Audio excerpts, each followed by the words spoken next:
digging. You know what that is? Sword. Nope. A piece of silver. Oh, nice. I used to make jewelry. Yeah, I know people can't tell from a ball, you know. What's up, everybody? That was a great comeback. Turn the camera on, huh? Clusterfuck. Well, welcome to 2023, everyone. Hope everyone out there is doing great. I am sorry, a little bit late here. I just was literally stuffing food down my mouth because I haven't eaten yet and I was hungry and I got back from the store late this afternoon because I got off work late and just set the whole timetable back for me. So, but here now. So, yay, we're back. And we'll probably be back going forward for the most part Tuesdays from now on in 2023. The occasional hiccup, I'm sure. Next couple months is going to be a little bit crazy just because I found out what was causing me late to get off work today was I found out I'm moving. So that'll be that will somewhat determine schedules and stuff like that. But I'm hoping to know ahead of time at least enough, like what days I'll be moving stuff, so I can still do the show. But what's up, Real Glass 3222? I'm just gonna call you 3222. It's easier. It's less of a mouthful. But what's up? Hope you all had a good holiday. Happy New Year. All that fun stuff. I was just talking to Bjorn before this. My holiday, I'm glad it's over, but at the same point, I don't wish it was over. I think that's just because today was like the first day officially really back at work. Like, granted, I worked 3 days last week, but it was more working from my parents' house, and it was more like working. Like, not a whole hell of a lot was going on. Where this was like the first full day back in, full tilt, like go for it. So, yeah, that's that. But yeah, I don't know if you guys got topics or anything. I legitimately did not put again topics together for tonight just because I have been out of the loop for the last 2 weeks. I don't really know what's been going on. So a couple that shoots. I my brain's been on other things since I think the last time I did this chat was like the 20th. So What's holy up? shit, and never enough ammo. What's up? I'm off work this week, so like I'm not nice. gonna catch the chat. Nice. Yeah, I was just saying hola to everyone, hoping everyone had a happy holiday, New Year, all that shit, and stating that I am completely out of the loop because I haven't paid attention to jack shit the last 2 weeks. I haven't either, man. I've been in Colorado till a couple days ago, so I don't know what's going on. Are we at war yet, or has the economy collapsed? I'm just assuming so, but I don't know. Just 10B, what's up? Rolling Trip says, how bad did the cold weather hit you all around Christmas? So I don't know about you, Matt, where you guys got hit in Colorado, but we up here, I think Thursday night I had a birthday party. I remember leaving the bar Thursday night and I was like, it's cold out, but like I was fine. And then Friday morning I went out and it was in the 20s. And I was like, okay, this kind of sucks. But by like Friday night, I think it was like 6 degrees. And then Christmas Eve, I went out because I couldn't stand sitting at my parents' house anymore. I was starting to get like cabin fever. So I left their house Saturday morning. I went to the mall and it was 4 degrees out. And when I got back from the mall, it had warmed itself up to 9 degrees. So the coldest it got. So I was driving into the cold front the day, like I left Texas and drove to Colorado. I was driving into the cold front and left the day the cold front was leaving. It was actually pretty cool. We had which is what we wanted, a really, really cold, snowy Christmas vacation. Yep. But the coldest it got while I was there was a few nights where it got down to like negative 14. Oh, Jesus. So, and it was awesome. I loved it. I haven't been in cold weather in so long. I mean, I'm sure if I like lived in that all the time, eventually I'd get pissed off about it. Yeah. But for I was really glad there was a cold front. I know a lot of people weren't. Yeah. I was really glad for all the snow and the cold weather and all that kind of stuff. So it was nice. It was enjoyable for me. So, but yeah, it got pretty damn cold up there. It was yeah. It was Yeah, pretty bad. it's funny because like coming back from Arizona, my blood's been, and I've complained about like my blood thinned out and everything, and it gets to the point where under 70 degrees, I have like a hoodie on and I'm cold. Yeah. And so like when it was like the Thursday night when I was out and about, I mean it was probably like high 20s, and like I had a jacket on. I was like, fuck, this is cold. Fuck this. Why did I come back here? Fuck this. And then when it got really cold Friday, because we got snow Friday morning, which kind of sucked a little bit because roads weren't great. Or no, I'm sorry, we got snow Thursday morning. Roads weren't great, but then it had kind of warmed up enough later on the day that they were fine because it got up into the like mid to high 30s. And then it dropped again. And then Friday, when I got hit with that cold front, I was like, fuck, okay, this is real bad. But then by Christmas, like Christmas night, it was starting to warm up again. Then the day after, it was fine. I went to go take the dog out. I remember it was Sunday or Monday morning. And I walked outside. I was just in like t-shirts and a hoodie. And it was like 30 degrees out. And I'm like, oh, this ain't that bad. I know, like by the end of the week, if it got up into the 30s, I was getting hot. Yeah. Like I was like, like I I had was gotten walking so around used sweating. to it.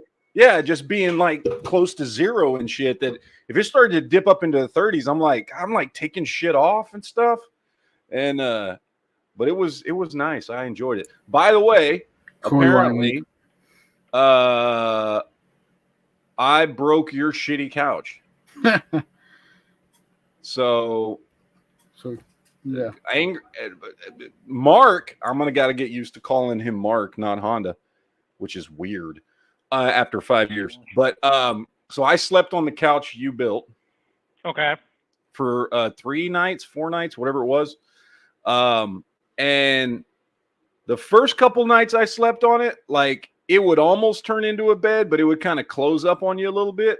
The last night I slept on it, it would only be a couch. It would not stay as a bed. So I just slept on it as a couch. And now he's out there saying that it only beds, it doesn't couch anymore. So I don't know what the hell happened to it, but sounds like he tried to fuck with it afterwards. And yeah.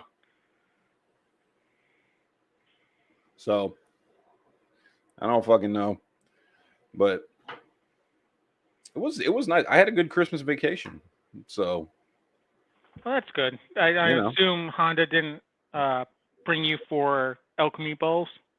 No. I will be honest though. Food up there was not great. I had 3 good items the entire time I was there. The breakfast burritos from Santiago's were delicious.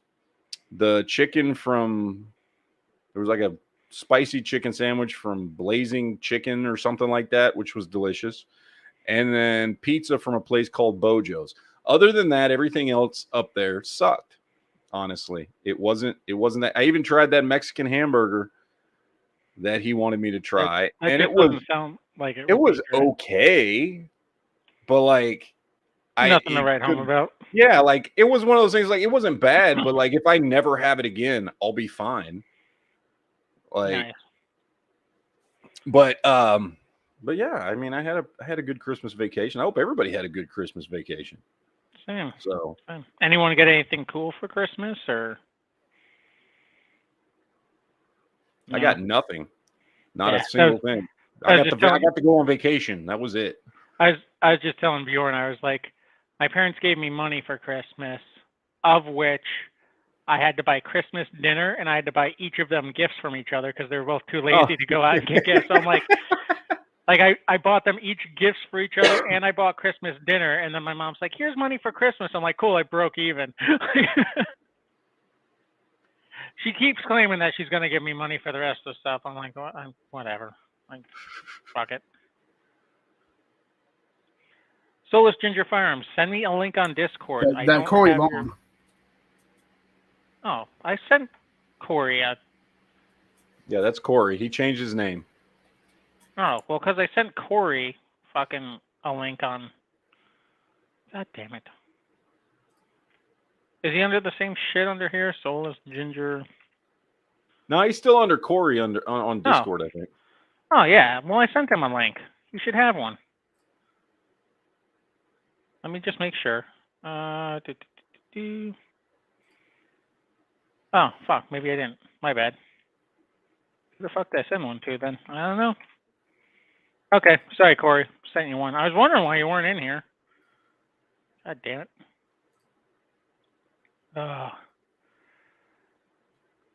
Yeah, so I ended up buying my own Christmas present. Well, kind of. It was more just an impulse buy, but What'd you get?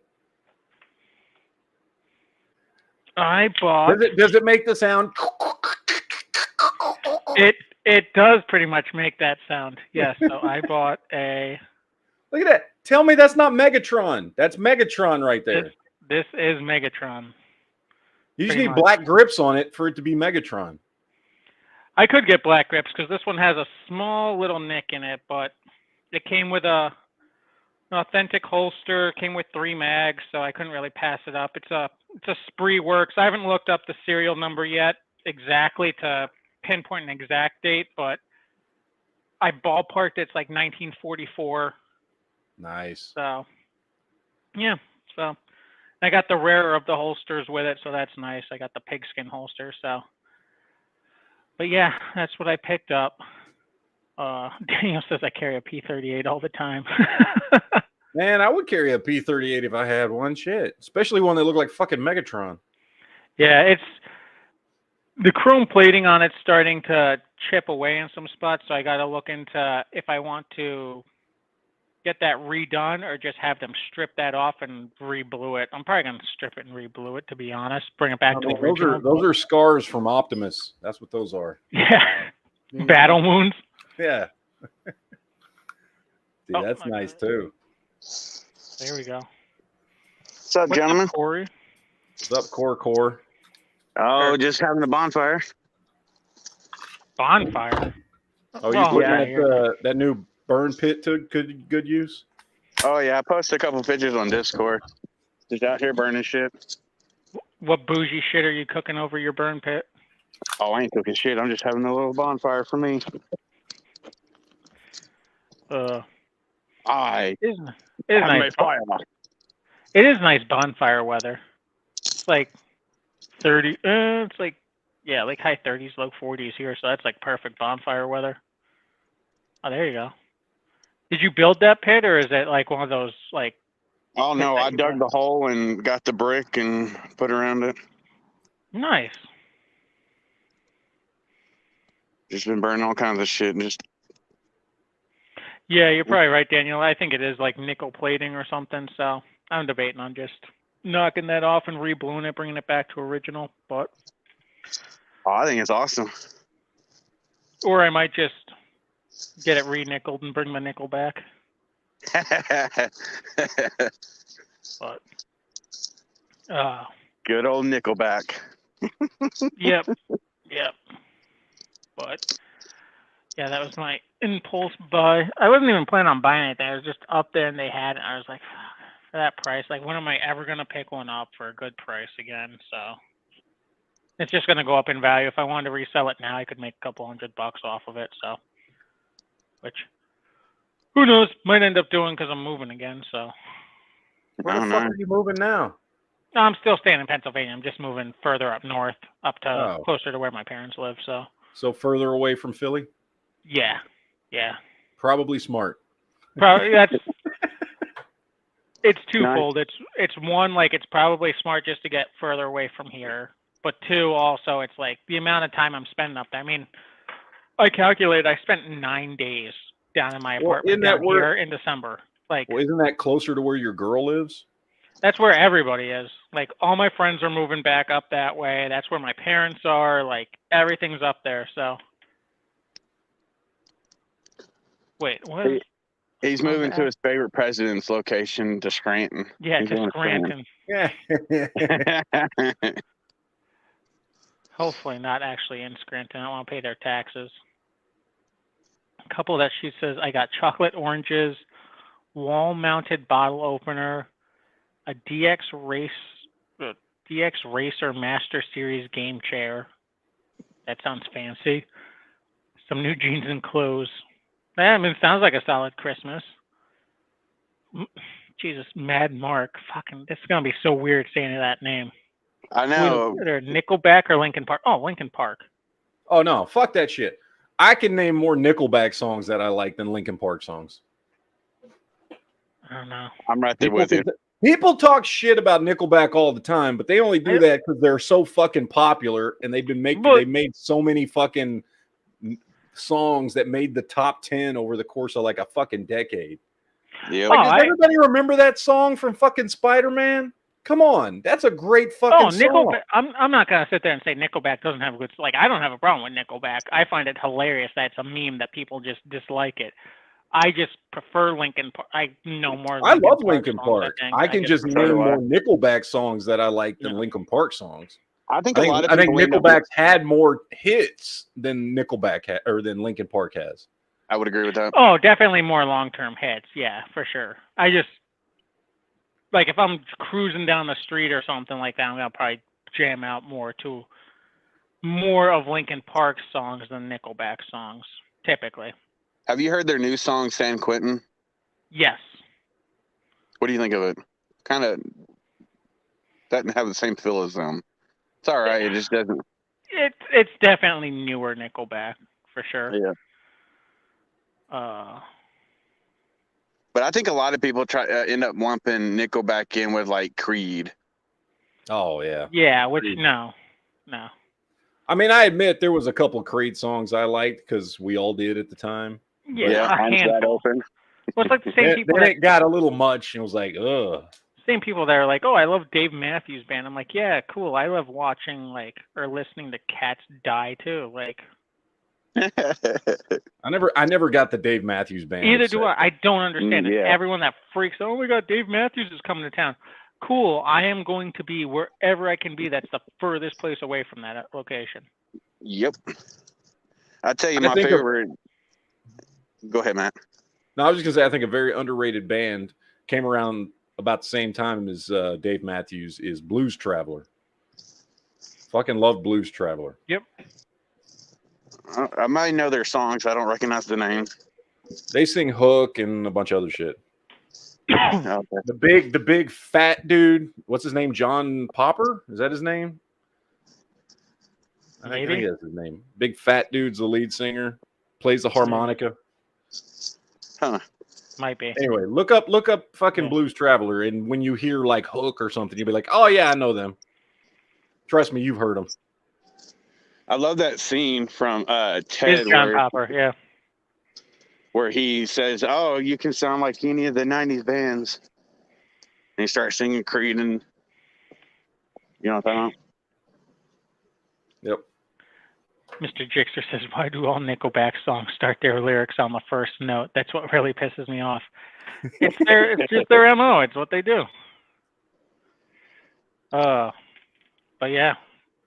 Music the run us chat. with Hook and Run Around. Yep. What Corey doesn't know who Blues Traveler is? No, Corey did not know. I bet you he does. He's just not putting the name with the songs. Yeah, I'm not real good with like band names and shit. If I could hear the song, I'd be like, oh yeah, I know that. Blast 3222 says, I want to hear the new Godsmack album that is coming out. I think that's. I had heard that. Around? Yeah, I think that they said that. I don't remember if it's Godsmack or Disturb. It was one of the two, but they said like they're not going to do any more albums after whatever their current one that they're dropping is. So, yeah, Godsmack's still around. Rolling Trip says, I saw Incubus several years ago. They put on a hell of a show. Breaking Bad was the best show I've ever seen. Incubus is cool. I do like Incubus. Breaking Bad is one of the best shows I've ever seen. Although, if you really liked Breaking Bad, you really should check out Better Call Saul. Yes, 100%. Yeah. That show's awesome. Like, yeah. And I didn't think they could do it twice. And it is a different show, but it also has a lot of the same stuff in it. Yeah, it's adjacent. So it's a great fucking show. What's up, G.I. Joel? Rhino workout bands, Trivium, and Avatar for the win.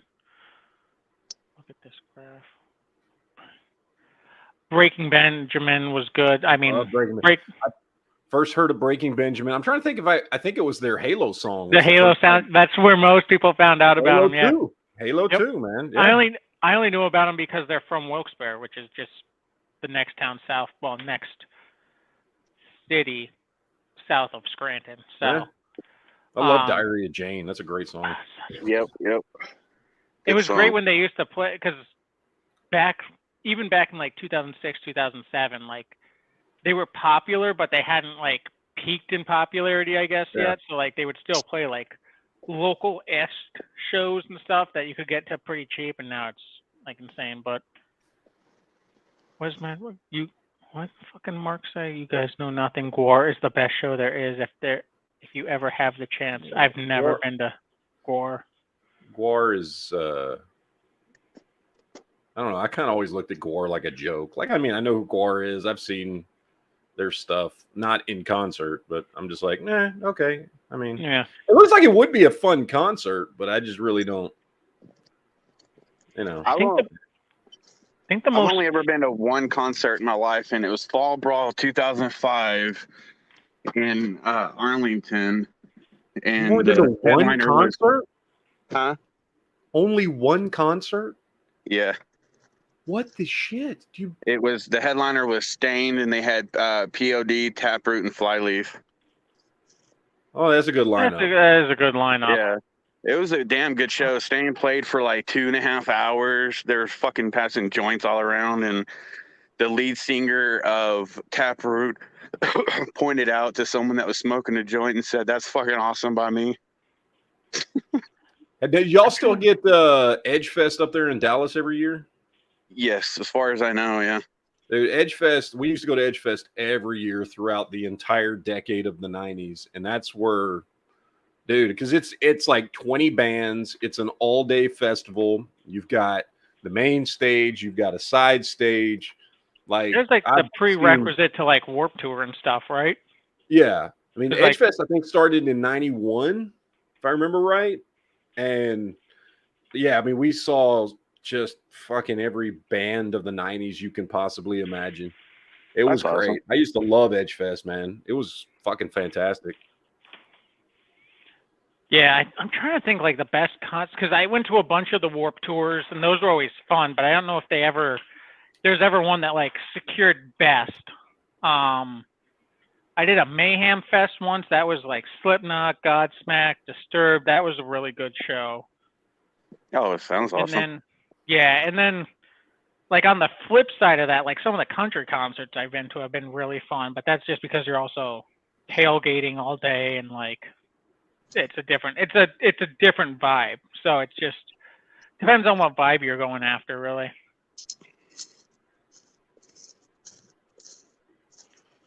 Yeah, I wish I would have went to more concerts when I was younger. These days, I don't care to go to big venues. They're too much of a big target. Yeah, I mean, I always go up. Mine I go to up on the mountain back home because it's all outside, so you can go all day long. And I haven't been to any like arena concerts in a very long time. But last one we went to was that when was that? 3 years ago?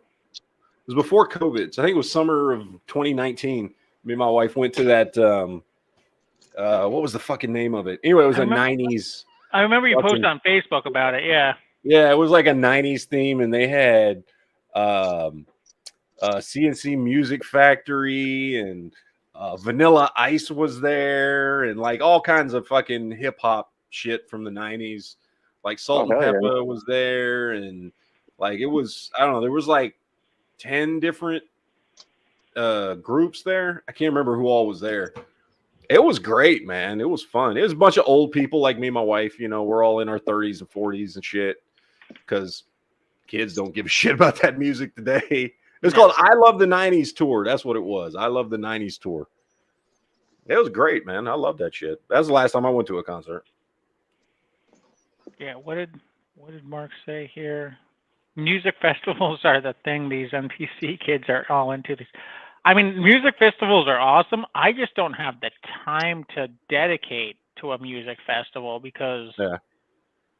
like, one day alone is enough for me to go up there early in the morning, be partying up all day, and then into the concert and stuff. Like, even Warped Tour, I remember, like, you go up there and it's like 80, 90 degrees out. You're so dehydrated on those days. Like, they're charging $8 for a bottle of water.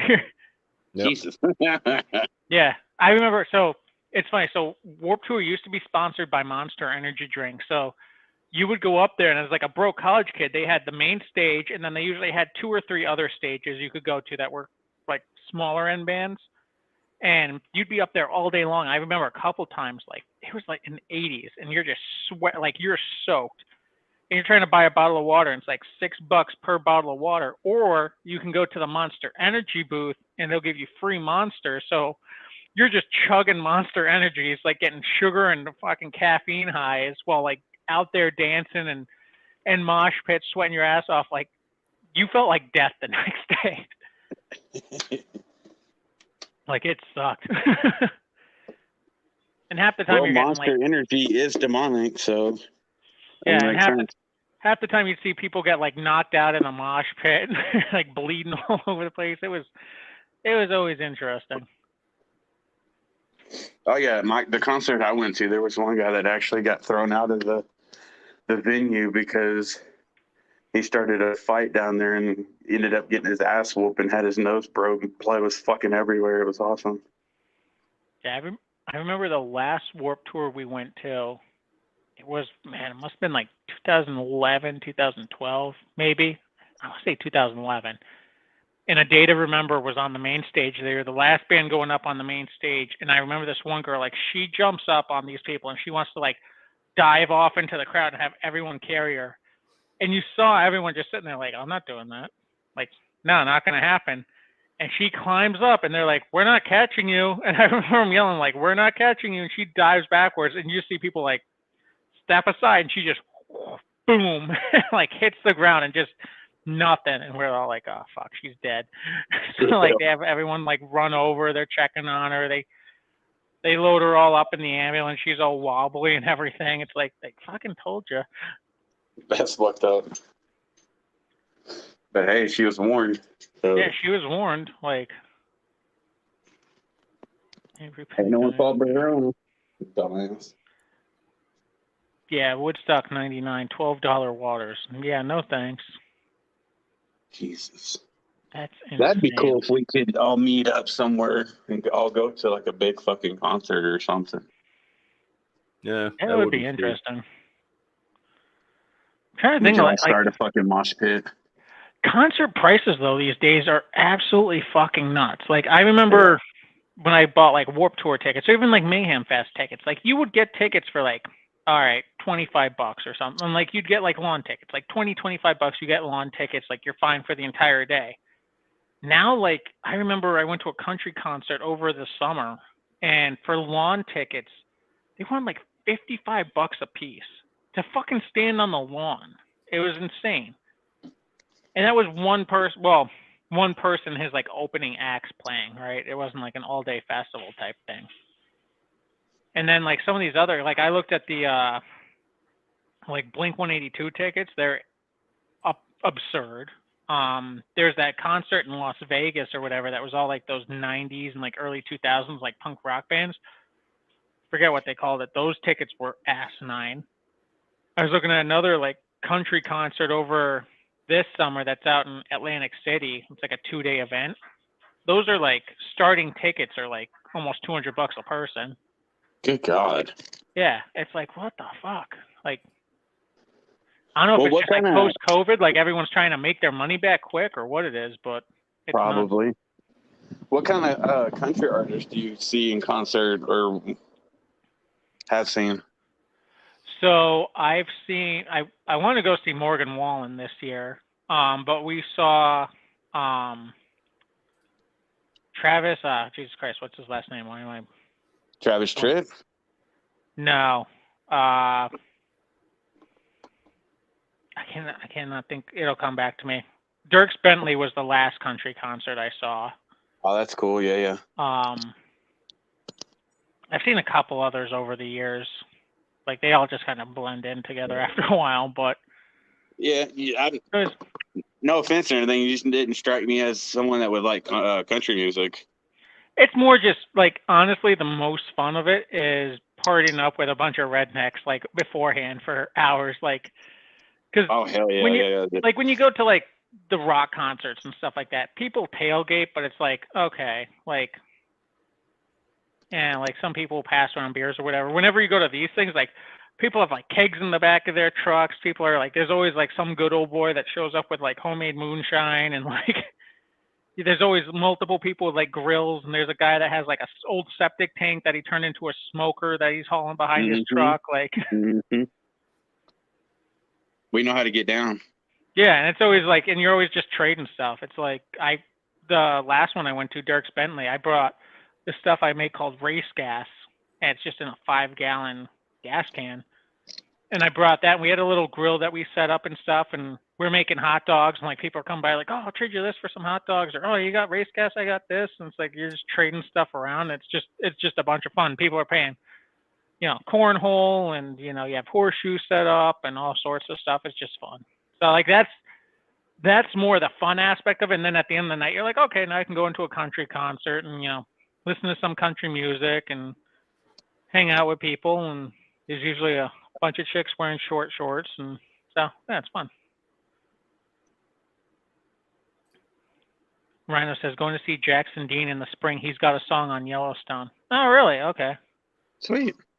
Mr. Jixer said I've seen the Pussycat Dolls in concert.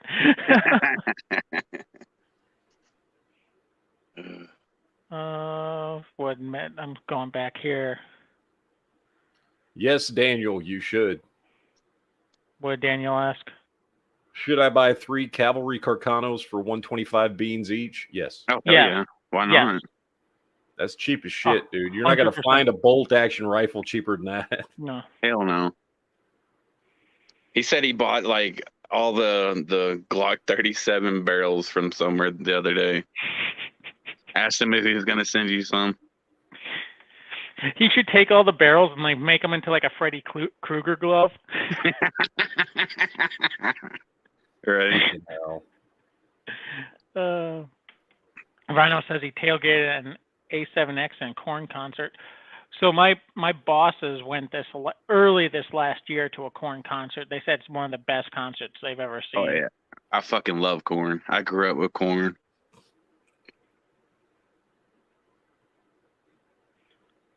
Oh, stadium country is yeah. I've always enjoyed outdoor country shows. I've never done a stadium country show. Now that I can think of it. But yeah. So I think we're caught up on chats here. I bought a couple of lottery tickets, hoping to win the lottery tonight, because the cash value option's like almost $400 million. Oh shit. Well, there you go. I haven't seen. I've been so out of it. I haven't paid attention to what the lottery is. I've just been. Yeah, well, it's the Texas lottery. It's the Mega Millions. And EA's getting 345 Gap barrels. Why? Why? This going? Because Doesn't if you even need make to build sense. Why 3? Because what if you run out of one? Right. You're gonna shoot it so much, you're gonna blow out that barrel. I'm gonna shoot that ammo that you can't find anywhere so much. Yeah, he's you know there's someone. You know there's someone in the chat just like trimming down 45 ACP. Jesus. Honda said he smoked weed with Fred Durst. Pictures or it didn't happen. Did he also smoke it with Carson Daly? Were they gonna argue over who he smoked weed with first? My mom, when she was a teenager, partied with fucking ZZ Top. You know who the fuck they were? Because ZZ Top's, they had one of their roadies that helped them with the concerts and everything was my football coach when I was a kid. So we kind of ran in their circle. Interesting. Mega Millions is in 45 states. Yeah, I haven't paid attention to lottery stuff at all. As I said, I've been so out. Like, we could have been invaded, and I would not have even known. Right. unless someone on the chat told me, like, oh, hey, we got invaded, I would have been like, oh, okay. Like, I've just been.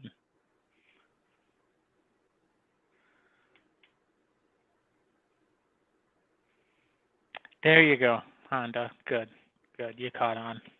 You can arm your wife, yourself, and one of your kids with the gap. Right. I think he also needs then 3 receivers, 3 slides. Mm-hmm. Exactly. About 20 mags and about 1,000 rounds of ammo. So did the 45 gap come in subcompact, compact, and full size? Yeah. Yes. So what people have to do is assemble the parts so he can have all 3. He can have the trifecta. Exactly. No. Yeah, because the 37's the Glock 19 size, I believe, and then the 39's the subcompact. I don't remember what the full size is. Yeah. Something nobody gives a shit about. Much like the other 2. Yeah. Right. So, and whoever sends him the slide and the frame needs to have it custom stippled where, has sprinkles all over it. What did I see? Or don't. Or just don't. No, that just reminded me of something. I saw something the other day that there's a conspiracy theory behind glitter. It would not surprise me. Hold up. I'm going to see if I can find it here. Glitter. Jeez. Glitter conspiracy. If I win the lottery, Matt, I'll hook you up. I don't need that. I'm good. It's fine. Get your belt and a holster to match it. 45 gap.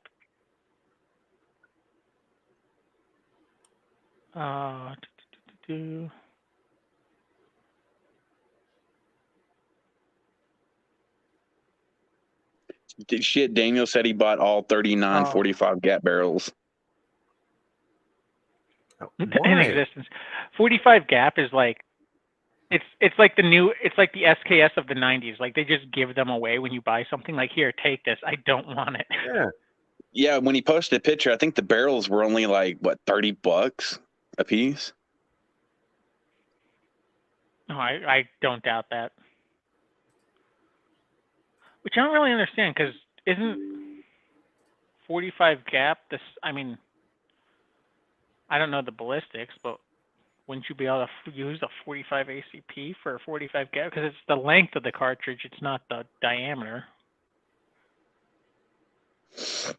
I don't know. Maybe the chamber. Nah, it's possible. Could be chamber difference. Isn't the frame essentially, what is it? It's a 17 size frame? I think so. Or is it a 40? Fuck, I can't remember. I don't remember. But yeah, the glitter shortage, that's what I just Googled. Like, some people think it's the boating industry. Some people think it's the zoo industry, because I guess they mix it into animal food to, like, track animals. And some people think it's the military. I'm like, what the fuck are we doing with glitter? Daniel says it's for the Glock 39, not 39 barrels. I'm surprised he didn't call me a dumb motherfucker. Mark says the same ballistic is 45 ACP, shorter case, I think. Oh, and then Daniel says you should be able to put 1 gap barrel in your 26. There you go. See? Oh, there you go. Or not, because I'm not fucking with my 26. If he was able to get that other 26 that he was talking about, then he could turn that into a Glock 39. But I don't want to. But you got to do it for the people. Why would I do that to a Glock 26? Just imagine in the wasteland after like 20 years when everyone's running around. It's kind of like in what's that movie with Denzel Washington? Oh, Book of Eli. They're like, oh, he has a gun, but it's not loaded. Like, Matt will be the only person with ammo for his gun because he has 45 gap. Yeah. Like all the 9mm, 38, 357, 45 ACP, like all that ammo's gone, but 45 gap, Matt will be sitting happy. Yeah, sitting high on the hog. And the shit hit the fan scenario like that, shit, 45 gap wouldn't be sufficient, wouldn't it? Even though you hate the round and the gun. He has to stock up on all 3 boxes that still exist. Have like 10,000 rounds of fucking 45 gap. He'd be like the king of the wasteland. That'd be hilarious. Or you could just turn around and like send all the Yankee.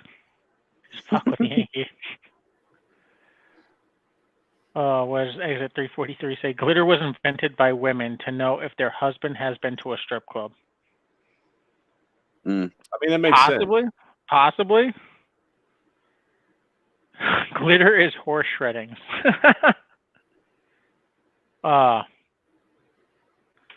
Yeah, it's fuck glitter. I can attest to fuck glitter because I had to, for my friend's birthday, not this past Thursday, but the Thursday before, like, I still have glitter in my car that I didn't even know was there because I had to go pick up fucking birthday balloons, which, if you've ever driven in snow, like, driving to a parking lot that has not been properly plowed, and so you're sliding around a little bit, and then all of a sudden a giant fucking helium balloon pops behind your head, you have a mild heart attack. But yeah, there's glitter all over the one balloon for whatever fucking reason. Of course, they don't adhere it properly, so every time the balloon moves, it's dropping shit, and yeah. Well, apparently having a heart attack's the new normal, so, you know. Yeah, right? Like, y'all heard about that Buffalo Bills player, right? Yesterday during the game, fucking damn near dropping dead. Yep. Jesus. Yeah, he lived, right? Like, he's in ICU in critical condition. Oh shit. They say critical yet stable, but that makes no sense. He's in critical condition. He's barely fucking hanging on. Well, that's like Jeremy Renner, because Jeremy Renner I saw got in like a snow blowing accident or something. No, or he like was something having to do with him plowing snow. Yeah, and he's already had 2 surgeries from what I've heard, and he's fixing to have a 3rd. Yeah, and they're like, oh, he's in critical but stable. I'm like, I feel like those two things are not. Yeah, it's kind of a contradiction of terms. Yeah. He was apparently tweeting out some pictures of himself at the hospital today, though. Oh, really? Oh, that's good then. Well, that's good. Yeah, I'd like to know exactly what happened and what injuries he suffered. Yeah, do not know. Apparently, it was severe enough to where they had to, care flight his ass out by helicopter. I think it was what's her name? Must have flipped his machine somehow. Makes no sense. He fall in the machine. I don't know. I don't know if he just if it's a heart thing, if it was he got into an accident with it. I have no idea. I don't know. Who knows? He lives up in Utah or something? Utah, northern Utah. What's the name of that town? Reno? Okay. Or Reno, Nevada. Yeah, he lives outside of Reno. And apparently they had a lot of snow and he was out on his land plowing snow.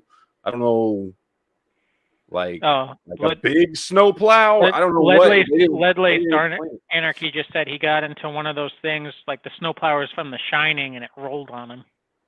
Oh. No, so that'll do it. Yeah. Where are those things, like Bearcats or something like that? That'll do it. That'll fuck you up. Yep. That'll do, pig. That'll do, yeah.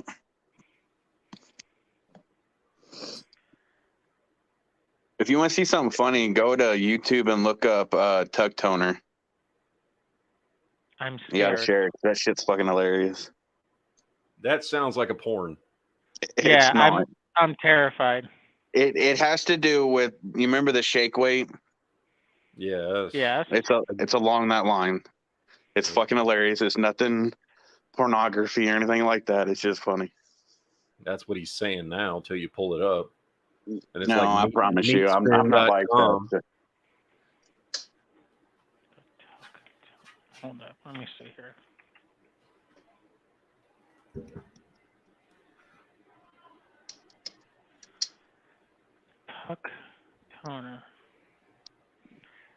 Yeah, no. Yep. First off, the first thing that comes up on is Jimmy Kimmel Live, which explains everything I need to know. Oh no, it's a commercial about the tug toner. It's brought to you by people that did the shake weight. He might have thought the snowplow was an SKS and stuck his penis in it. Probably. That happens. That does happen. Couple that shoot says, yeah, let's talk about Ken Block as another car enthusiast. Yeah, Ken Block died in a snowmobiling accident, so that's fucking devastating. Yeah, that's crazy. Fucking, that's nuts. It was like the day after Renner had the snow. Yeah, it was just a couple hours. Yeah, it was like just a couple hours, and from what I've seen, like somewhat weird, like I don't want to say conflicting things, but apparently he was out with a group of people, but when it happened, he was by himself, and I guess from what makes it sound like, he was going downhill, and it just like went end over end on him. And as someone who's running around on snowmobiles and stuff, like those things are heavy, so yeah, it's absolutely sucks. Like, because he had well, not a super young kid, but he had like a teenager and stuff, and was just getting her into cars. He was doing a bunch of work, and he did a lot for the automotive industry. A lot of cool, all the Gymkhana videos. Like, it's sad. It's sad. And I saw a video today. Go on. Go ahead. No, sorry. Go ahead. I was just gonna say, I saw a video earlier today. Like, a lot of those guys, like, it's just you get so comfortable with speed and just doing crazy and more dangerous stuff, and then before you know it, it's when you're like not paying attention, something you never expect that takes you out. Yeah, exactly. But haven't a lot of quote unquote celebrities been dying off in the last few weeks, last month? I'm trying to think. Who have we lost?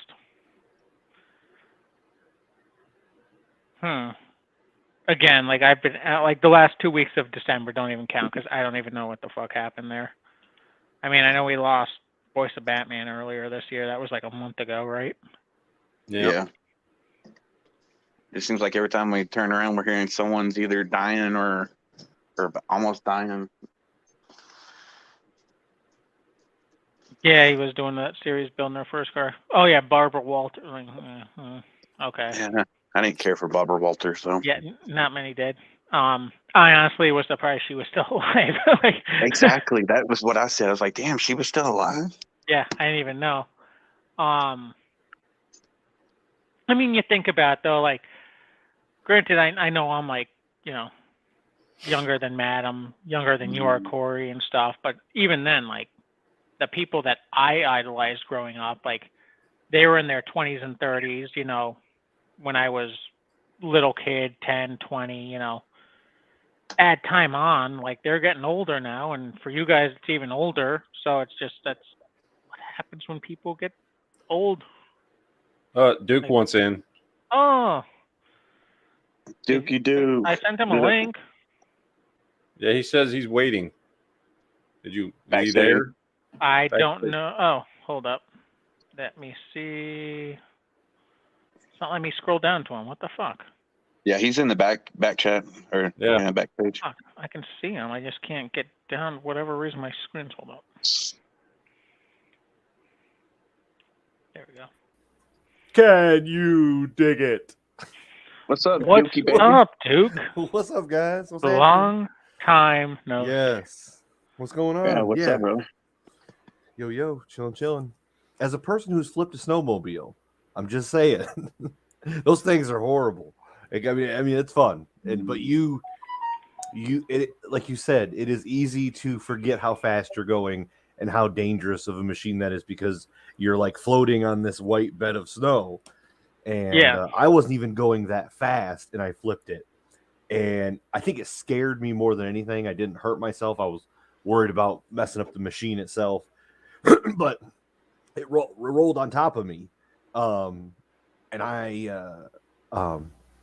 it wasn't that hard to do that, man.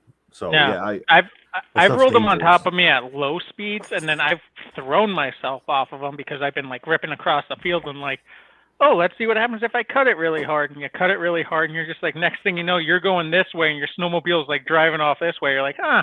Yeah, and like But you're I in know, enough deep snow that you don't really care. But yeah, and like where I'm at, it's a thing to go. So you could put like the crock of your thumb for the whole Michigan thing to all the way up to your middle finger. People travel on snowmobiles all the way up to the UP and go across the island to Mackinac Island. It's a thing people do.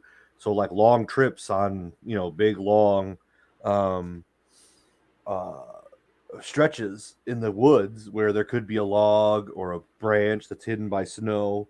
Yep. So there's all kinds of But now ways let's not take what Duke says as though you should anticipate you can survive a snowmobile falling on you. Okay. Yeah. Just remember, Duke trained by sliding off the back of brontosauruses. Okay. Right. So that's why I get off of work. I hit the old macaw and slide down the back of the brontosaurus. he's a little tougher than the rest of us. Yep. Oh, yeah. he has to push his car everywhere. Yeah. That's Foot great. powered, baby. That's right. That's how I go to work. Pick up Barney, and I'm good. Yep. Well, nice. Yeah. So they are since, fun. It's just like anything, though. It's like a bike or an ATV or any of that stuff. You just got to be cognitive, but never had a need for a snowmobile up here. And I get that. No. I mean, it wasn't mine. I get that.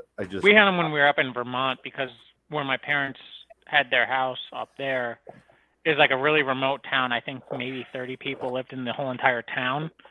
And when it would snow in, like you'd get feet of snow at a time. And there was this local diner that was a good like 30-minute drive away. And so instead of like trying to load up the truck or something like that and drive, we'd just all hop on our snowmobiles and you'd just be going down the main street because it's not plowed or anything. No one's gonna stop you. Like and like no I said, like Mackinac Island, that's the mode of transportation. That's how you get around. There's no cars allowed on the island. So in the winter, everyone's snowmobiling across the way. So I get that as well. It's just, I think you got to be careful with that kind of stuff. Like anything else, though. Nothing. Yep. Not surprising. Yep. So I got a question since Dookie Baby's back. Are we gonna bring back the scenario? Oh, the scenarios? Yeah. Those were fun. Those were a lot of fun. Those were fun. We should bring those back. I don't remember what the last one was. I have it written down around here someplace. I just got to dig it out. So. All right. So you find yourself locked in a room. Okay. All right. Okay. You're chained, but within arm's reach, as you wake up and gain consciousness, you realize there's a machete, a hacksaw, or there's a Glock 37. Okay. And you need to get out of the room. But then as you gain more consciousness, you realize your balls are locked in an SKS. Oh my gosh. What do? Do you A, try to use the blade to get through anything in the room from the machete? Do you use the hacksaw to try and cut through the chain? Do you use the machete or the hacksaw to just hack your balls off to get free? Or do you just shoot yourself with the Glock 37 because life's not worth living with your balls stuck in an SKS? Oh my gosh. Thought I escaped it. I leave for a couple of weeks. I come back to this. I feel like it would depend on how you were oriented, because if you were oriented with enough mobility, you could reach the SKS, release the pressure, get out of that trap. The SKS is rusted shut, and you realize that's what the chain is attached to, and that's what's keeping you in the room is your balls firmly in the receiver of the SKS. And you can't get the action open. Do you hack off your balls to get away? I hate these games. I hate you for this, but it's nothing new from you, so it is what it is. It's a good scenario, but It is a good scenario. Not what we were talking about. I don't know. What would you do, Matt? Hacksaw the Glock in half.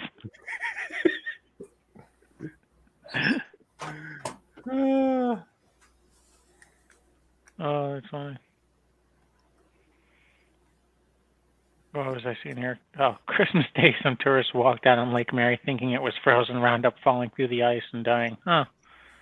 Lake Mary, yeah, up in Flagstaff. Yeah, well, that's, I mean, their own fault. Past ice thickness. Now, when I went up to Colorado, we went out on a frozen lake, but we only went out about 20 feet. Yeah. And we just kind of stayed right there. Because, like, at that point, it was still only about 2 feet deep, even if, like, the ice had broke. Yeah. We were playing around right by the edge. Yeah. I mean, I've been out on plenty of frozen lakes, but I don't, unless it's been freezing cold for a very long time, I will not go deep out there. Like, I've always wanted to do ice fishing. I've just never been in an area where I've never been in an area and had the time to go ice fishing. Like, every time I'm like, oh, I could go ice fishing this year, it never got cold enough to really go out and do it. And then the years where it's like, oh, yeah, it's bitter cold, like, tons of people are going out and doing it, and I'm like, I fucking can't go. Like, Exit 343 says, cut the chain with the hacksaw, carry the ball/SKS on your way to freedom. And Daniel says, is it both balls or just one? Both. The whole sack's in there. Oh, Ooh. You just put your feet on the SKS and just stand up. Oh! Oh! Woo! What do you think about that, dude? I hate all of you, is what I think. I was all excited. Like, oh, I'm coming into a chat. This is what I walk into. or if you shoot the SKS, will it have enough kinetic energy to knock the rust loose? Thus, then you can rack it, free your balls, and then cut the chain. Maybe, well, unless shoot it because your balls are in the way. Your balls are in there, but are they in front of or behind the round? And has it chambered one of your balls? Oh. Like, if your ball's been chambered, then... I mean... You shoot your balls off. Instead of you shoot your eye out. Y'all need some help. Seriously. Y'all need to seek medical attention. I still like the idea of just putting your feet on the SKS and just standing up. Just standing up. You're like, fuck it. Yep. And then you get a zip tie and you zip tie your sack so you don't bleed out. There you go. Couple that shoots us, they do frozen ice lake racing with cars. Yeah, I've seen that stuff before. Mr. Jixer says they want to go snow tent camping next month. Tent has a wooden stove. Nice. I've seen those too. That'd be interesting. Ooh, that's a good point. Your balls are pinched in the swing down magazine. Ooh. Like underneath that spring? Yeah. Mm-hmm. They're like down in the magazine. Oh. And the magazine is like rested shut. One's in the magazine. One's in the magazine and one's been chambered. Oh. Oh. Yeah, you would just have to either cut them or rip them off. Yeah. They're done anyway at that point. Yeah, and they're not going to be useful either way, so. But you'd want to try and save the sack so you can get some like nudicles. Yep. You know what I'm saying? Mm-hmm. You don't want to just rip the whole sack off. You know. Couple that shoot says, Angry, me and the wifey want to go somewhere in the U.S. to vacation for maybe 4 to 7 days, Wyoming or Tennessee. Wyoming? So I'd say Wyoming all day long. Yeah. Don't get me wrong. I mean, Tennessee has some very nice spots, but like, if I was going to go to Tennessee, it would have to be either in late winter or early spring. Like, any time outside that, I don't want to be sweating my ass off in Tennessee. Exactly. Like, it'd be cool to see some of the, like, there's some cool stuff in Tennessee. Don't get me wrong. There's some very, like, Nashville's awesome, but it's expensive. It's extremely expensive. I had a couple friends of mine go back over the summer, and it was ridiculously expensive. My sister used to live down there too. It's stupid prices. Hey, dude, Lead Lace Anarchy's got a question for you. What is it? He said, is your son still having daily fun with his new train set? Oh, huge, man. Big time. I'll have to show you guys the video offline. What type of train set did you get him? So it was a HO scale. got him a train, like a professional train set. A guy died, and his daughter, is like 50 years old, and she's cleaning the house out and getting the mom into a home.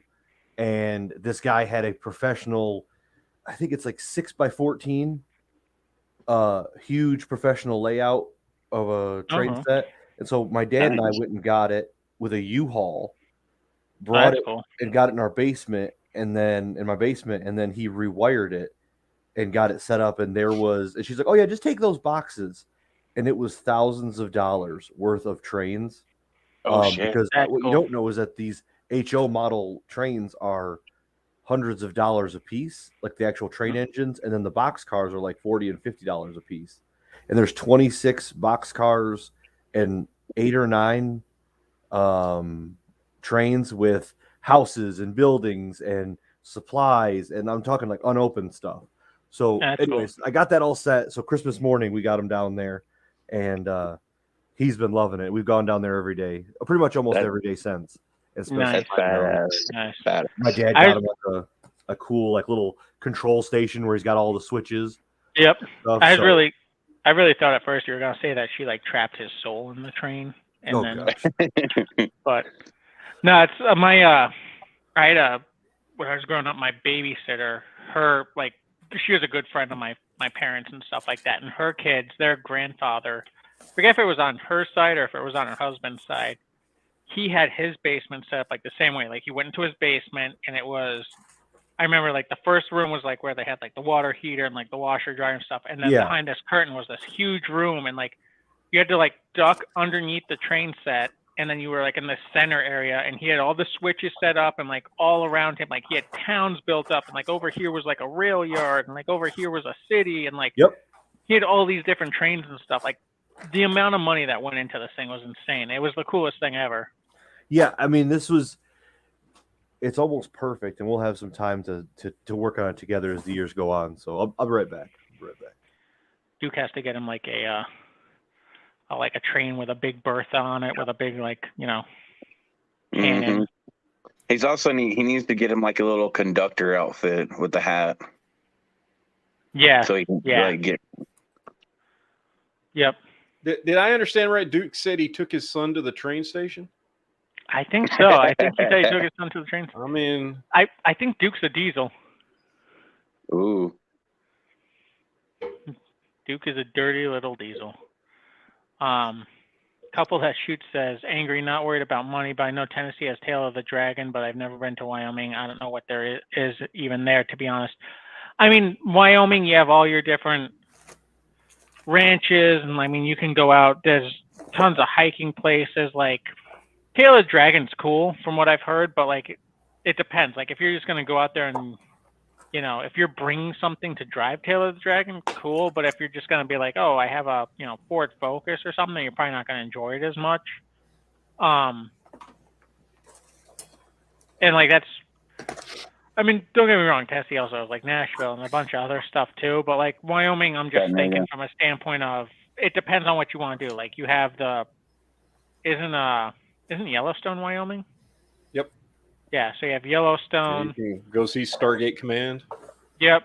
Like it's just different types of stuff. Like, I mean, you're not going to get like that big city vibe or anything like that. Like, if you're looking into like party nightlife, you're probably not going to get that as much in Wyoming compared to Tennessee. But on the flip side, you're going to get that more nature stuff in Wyoming. So if you want to go out and like fresher air and watch buffalo, or maybe do like fishing or camping or hiking or something like that, or go hang out on a ranch or something like that, you're gonna have more of those options in Wyoming. Yep. Yeah, it's all about what you're wanting to get out of your trip. What are you wanting to do? Yeah. Is your vacation a time where you're just going to have fun? Like, I don't like vacations that are super planned. I like just going and then figuring out what you're doing day to day, and just relaxing and find, I want to do this, or I want to do that, or hey, I want to sit in the hotel room and watch Family Feud and order takeout and just relax. Like, there's parts of that are, enjoyable on both ends. I mean, so. I like having a roadmap of like, here's the things going on this day that I can choose from. But like, I don't like growing up. I remember my grandfather on my mother's side. He was like, oh, we got to be up at 8. We got to be at the door by 8:20 because we got to be here by like 8:45 and then this thing ends at 9:30 and then immediately we have to eat breakfast and wrap it up by 10. Like, and it's just oh Jesus, like no. Yeah. Yeah, a couple of she says that his wife is trying to get him to move. If you're trying to move, then I would definitely say Wyoming.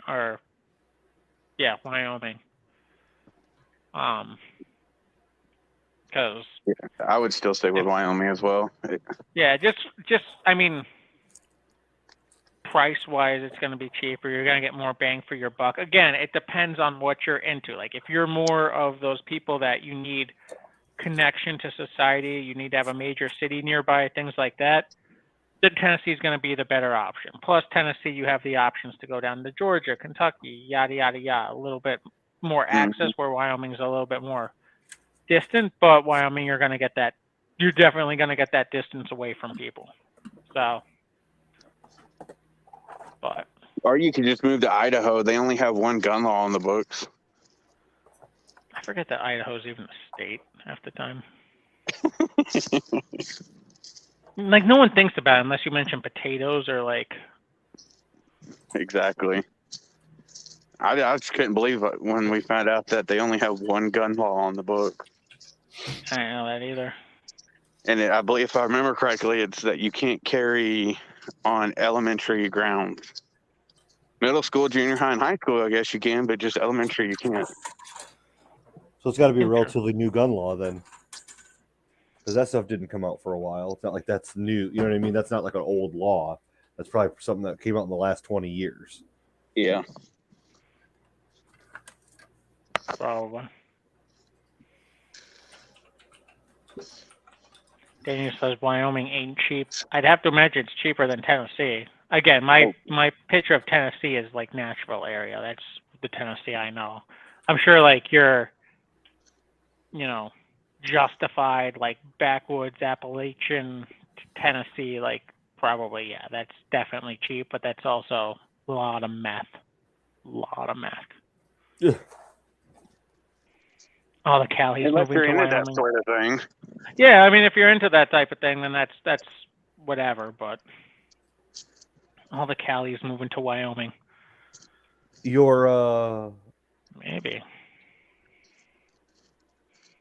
you're in a house, and it is being overrun. Let's say by like walkers, and you can grab one gun. You choose between you and your buddy. There's a shotgun, a 20 gauge pump shotgun that holds like 5 rounds, or a 10-22. What are you grabbing? 10-22. 10-22. 10-22. Yep. 10-22. Because you can carry more ammo, and it'd be not as heavy. Mm-hmm. Yep. Like you carry bricks of that shit on you. Now, do you have like all the mags for the ammo, or just you have to reload one mag? I probably got 2 mags. Even so, I'd still choose that because I choose one mag. So it's 2023. You got to refer to them as people of the rock. Okay. Yeah, I go 10-22 all day long. Yep. Any word on when season 3 of Black Summer is going to come out, Matt? No clue, man. Haven't heard shit. Heard any? Yeah, sometime in the future, maybe. It's my favorite like January show to watch. Yeah. January's kind of bleak. Whatever. When did we get the last one? Was it 2020 or was it 2021? 21, I I think. feel like, I don't know. I feel like it was early on in the pandemic. It was 21, or it was 20, dude. I'm telling you. Okay. I think it was this time around 20. I think it was before the pandemic is when it came out. I've actually been rewatching it from June 17th to 21. June? God. Yeah, it says June 7th. Season No. 2 of Black Summer premiered on June 17th of 21. No, I thought it was 21. No. Oh, 21. We're in 20. Okay. Wow, the years have gone by fast. Yeah, you're right. It was 21 because now we're in 23. Yeah, it's just. My gosh, it feels so long ago. It does. that's a super. I love the antics that happen in the mansion with the mom and the daughter and all the fuck yeah, that's like my Yeah. favorite scene there. Where Yeah, they're that's how I talking- see majority of like that's how shit hit the fan is going to be. That whole Yep. scenario, that whole like them in the house, two groups that like aren't even established or fighting each other. Like people are just randomly getting shot and running and everybody's dying. Like that's how I see a shit at the fan scenario. Not like one dude taking out 100 people. It's like everybody's killing everybody and everything's going bad and nobody's winning. And I see things like that happening, but I love that scenario where they're in there and they're playing cards and that's a good stuff, man. Yeah, and they're talking while they're playing the cards, determining what they're gonna do. Yeah, and the people in the room are mirrored by the card layout. That was pretty awesome. It was cool. I actually thought of it. I know we're months and months away because I know we usually do this around October time or whatever, but I thought of a challenge for this year is I haven't figured out a price point yet. I definitely under $1,000. I was thinking like around $500 to $600, but $500 to $600 like Minuteman or Apocalypse or SHTF loadout challenge.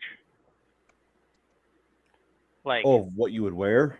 What you would, yeah, like everything. So like all your gear for like, build a kit for like whatever price point. Oh, a gun and kit and everything? Yep, gun, kit, everything. Yep. They're pretty cool. Because you think about it, like everyone always runs like, oh, you're gonna have your whatever cry gear and your, $1,200 AR with all the optics, and you gotta have this super like load bearing kit that's made by whatever company that costs hundreds of dollars. It's like, or could you just buy like $30 SKS like bandolier pouch, and then like a Mosin. Right. So I just looked it up, and it says that Black Summer is coming out this year. We got a date? It doesn't have a date. It just says 23. Yeah, that drops with, like it always drops with no it just drops out of nowhere. Like they don't drop a trailer, nothing. They just here it is. It says according to two sources. We got 2 months till Mandalorian. That's not going to be bad. Yeah, there's 2 months till that. Isn't something dropping this month? I don't remember. Oh, I think it's Bad Batch 2. I think is dropping this month. Yeah. Which I'm like, there's something else that's. Fuck. What is that new zombie show coming out with? The video game. All of Us, or something like that. Oh, Last of Us. Last of Us. That hits January 14th. Ooh, that'll be good. So we ain't got much time to that. I can't wait to see that. That looks good. Daniel says, "Is it shitty of me to offer the guy 100 beans each for the cavalry Carcanos?" Why not? If you can get it. Yeah, the worst case scenario they would say is no. So yeah, that's true. And then you can just be like, "All right, I'll pay the extra 25 fees." Yeah, I would try. Fuck it. That's hilarious.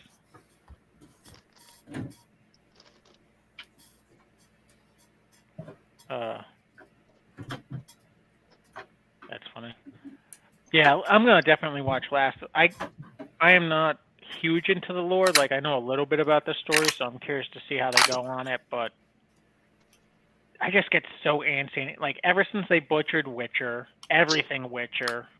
Ever since they butchered Halo, and I know it's a different, whatever, like platform that did it, but I'm just like, fuck, don't fuck this up, please, please. Of course, they probably. Yeah, I hope they don't fuck up Last of Us because I enjoyed the game. Yeah, like stop messing up my video game shit. I played it several times, so I never have. I'm really excited that Henry Cavill is going to be producing the new Warhammer stuff. That'll be fun. Well, that's gonna be that's gonna end up being great. I'm sure. Oh yeah, I mean, and he has so many stories he can choose from. So I wonder how they're going to play it out. But, yeah, the guy plays Warhammer, right? So he's going to have the respect needed and the understanding of the genre that's needed to excel in that. And if he, just with that thought in mind, that the guy actually plays it, knows the lore, and is probably going to come at it with a really cool angle. So yeah, and because he's like a producer and stuff, like he actually has a say. Like I remember when he was doing Witcher, because he was into Witcher and stuff. Like he played the games, he read the books, he knew all that stuff. And they're like, "Oh yeah, we're gonna let you have a say," and like they didn't let him have any say once he came on. But that's because he wasn't like a producer or anything. But right. with this, with him being producer and whatnot, hopefully, like, yeah, I forgot. Yeah, God of War is supposed to be coming out. Like that's another one. I'm like, ugh. Yeah, I think that The Last of Us, because I don't know, just the premise alone is pretty awesome. I think they could do really well. Looks like it's well funded. It's got some good visuals. I mean, I don't know. I think so. I'm curious how they.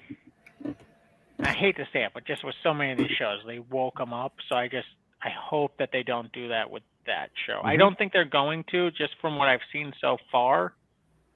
Because it already has like a pretty strong female protagonist and things like that. So I'm hoping not, but we'll see. You never know. You're right. Yeah, we'll see how much more of the story they butcher and everything. But what's up, Tom F? But we will see. I mean, worst case scenario, they can't Rings of Power it, right? Oh my gosh. I can't believe there's actually people who back that up and like it. And I'm like, and I don't know, it's like that, and then there's all these like stupid Lord of the Rings and mobile games now, and I don't know, it just seems like they're kind of butchering the franchise, in my opinion, when it used to have a bunch of respect, and it was only, it had only good stuff, and it wasn't just running around with these rando things, and I mean, how do you make a story, and how do you ruin? You're telling a Lord of the Rings story and you ruin it. How do you do that? And you have all that money. You have Amazon money. Cody back. Yep. Oh, I'll let him back in. So if you can only have 4 guns and not all you have, what would they be? Only can have 4 guns? Yeah. Like no price point or anything? Like just any 4 guns? The guns you own right now. You only can have. Oh, okay.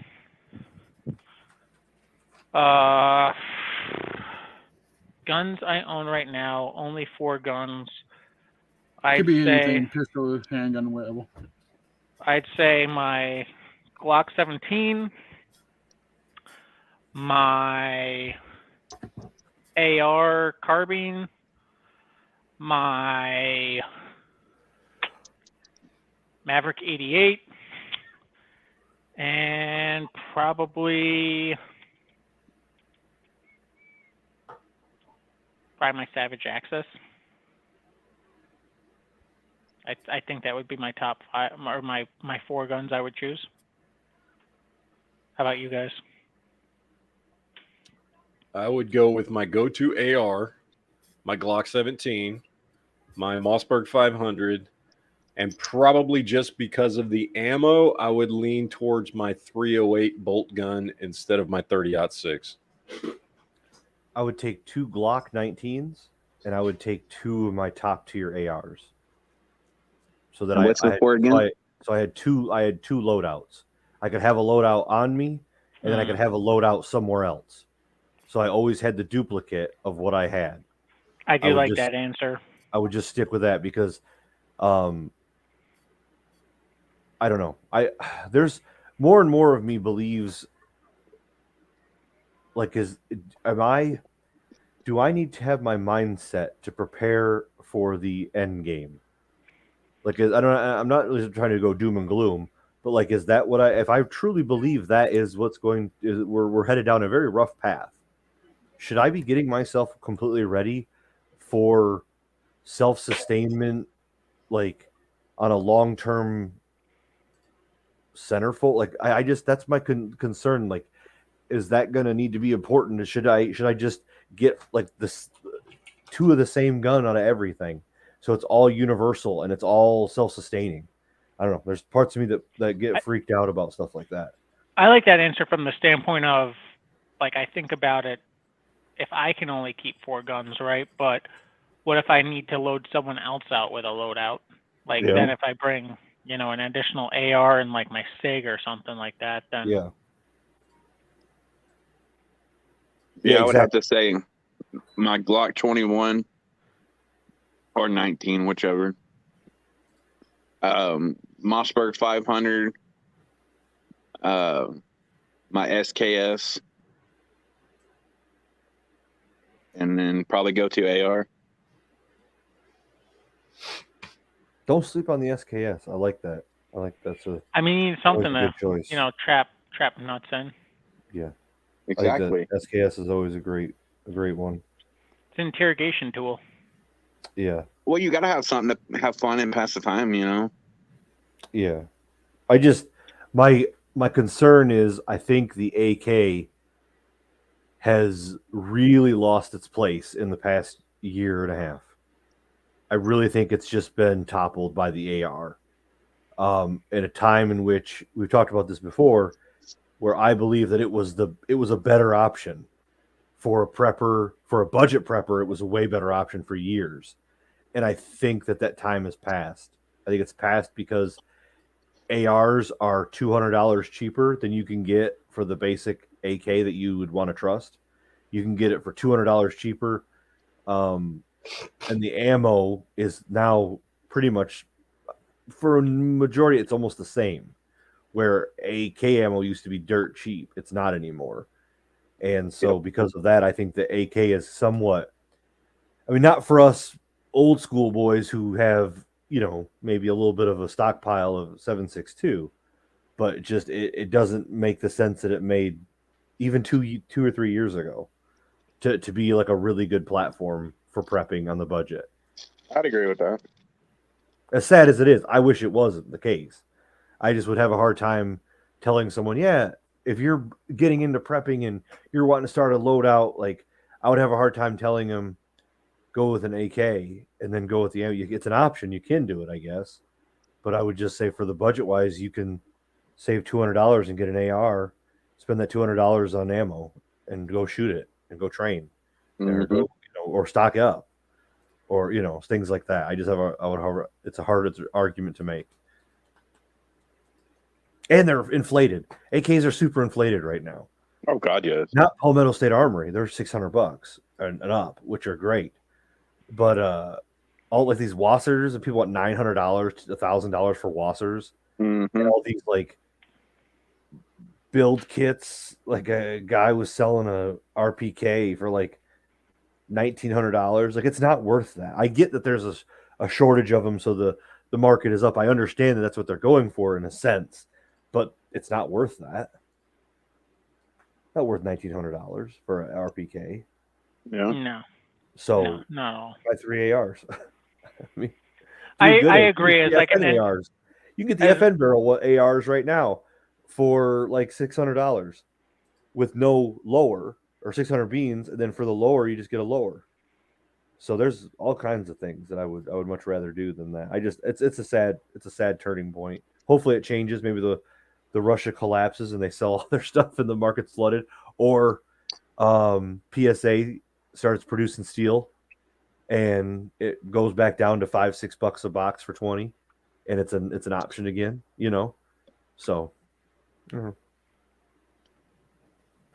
speaking of surplus, I don't know if y'all saw it because it was gone so damn fast, but Classic got a shipment in of the 5906s the other day, and I think they were going for I did. around 250 beans. 260 or 270. Yeah. Yeah. That was crazy. Of course, I didn't have the money, or I would have got one. Yep.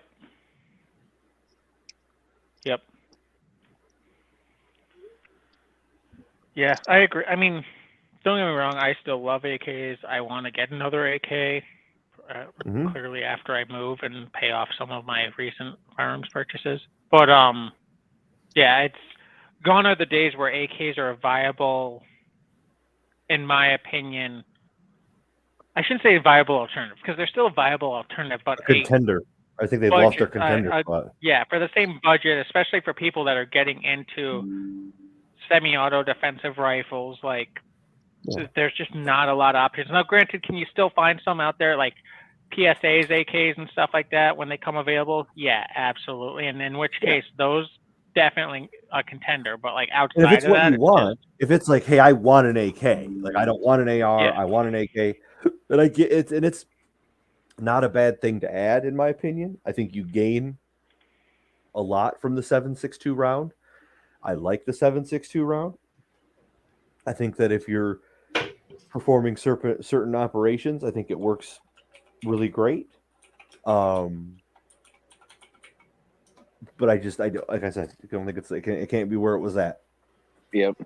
Because I would love to get like a Sestava AK, but shit, those are fucking like $1,000 right now. I got one 2 Christmases ago, and I have not been disappointed with the money because, like I said, Wassers were going for $1,000. I'm not paying $1,000 for a Wasser. Great gun, no. Great gun at $350, $400 back in the day when you could buy them then for $350. That was a great price. But once I shot the Zastava, it was a night and day difference because I grew up on Wassers and shot a bunch of Wassers, and that was the end all be all for me for a very long time. And now that I've crossed over to Zastava, I'm like, oh no, this is awesome. Love it. First shoot. Yeah.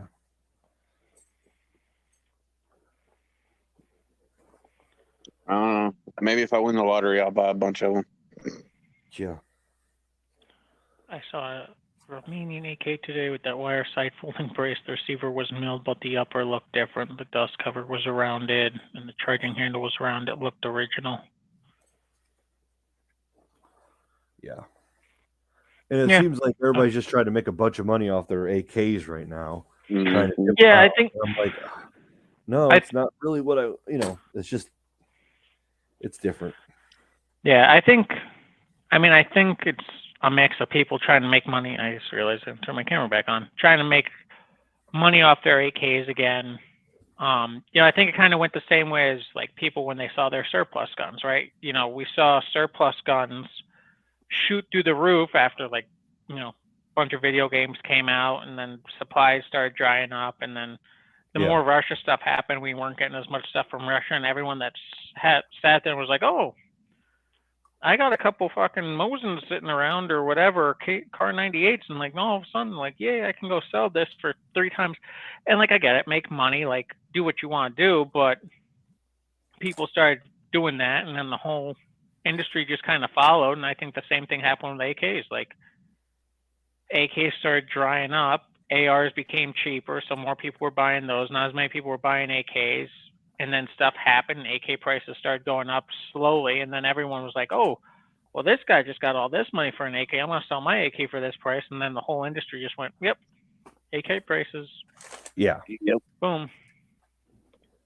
And I think people are sitting on an excess right now of guns, and they, have made a bunch of purchases, and they're selling them and wanting to make money off of them.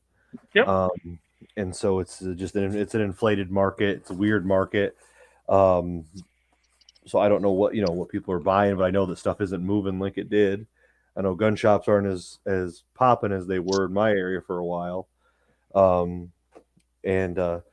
we'll see. I mean, we'll see what happens in the future with the prices and what's available. But I think now the game is, I don't know, man. I mean, the ammo prices are coming down, so that's good. So maybe it's time to buy some more ammo. I don't know. I want to refrain from getting into the suppressor game, but I think I'm going to get into it. I don't know. I really, really, really want a suppressor. I really want to get that. So I don't know. We'll have to see. I'm still. I want to stock up on ammo, but like ammo prices near me are still like 308 still like $1 around. Yeah. For the most part, like 9mm still, And as a 40 cents around, something like that. Like I always have a hard time so, with spending like $500 and $600 on ammo because I'm like, that could have been another gun. Same, Exactly. yeah. So I'm just waiting for. I mean, what I got for right now, especially with me having to move again, like the last thing I want to do is move more ammo. So I'll wait till I relocate, hopefully in the next month or two, and they can start stocking up again. Exactly. Can y'all not order ammo online? I can, yeah. I just have a hard time with justifying the cost. It's easier when it's $40 or $50 at a time. So where than like where I'm, 500. Yeah. So I mean, on that same aspect with Duke, and even if I can get ammo cheaper online, like unless right now it fits in my mailbox because I'm in an apartment complex, so we have mail rooms and stuff. So unless they're gonna stick like Amazon products or something like that, where I can just be like, oh, someone stole my fucking book or my like phone charger or whatever. Like I don't really give a shit. Like Amazon refurbished. Like ammo is kind of one of those things. I'm like, probably people aren't gonna know, but at the same time, I don't want a couple $100 worth of ammo being just like left in the mail room, especially if I'm not here that weekend or something. Like, yeah, I understand. So, and I'd much rather buy ammo from my local gun store anyway. It's just one of those things. It's with me having to relocate stuff right now. Like it's not like I'm doing a bunch of shooting anyway right now. So why? I got ammo for what I need right now. I can always have more, obviously, but yeah. Yeah, my local gun shop guy, he has been, even through the pandemic, he was really good. He was really good on prices.